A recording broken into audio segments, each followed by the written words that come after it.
What's going on, everyone? I'm out here in the cold with our latest build, and this one's going to be for the Toyota Land Cruiser. One of the coolest parts of this build is going to be this matte PPF. We installed it over the entire vehicle, and it's going to be great for off-roading to protect against any damage to the paint with flying rocks and a bunch of mud and stuff all over it. It's one of the perfect additions for this vehicle. To help out off-road, we went ahead and swapped the tires for some Nitto Ridge grapplers. These are going to be 35 inches.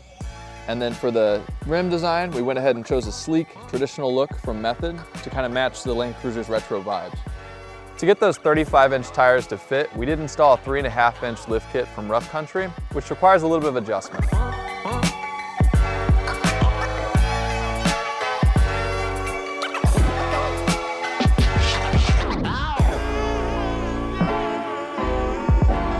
To finish off this build, we installed some window tint along with some custom black leather seating with diamond stitching on it from Katzkin.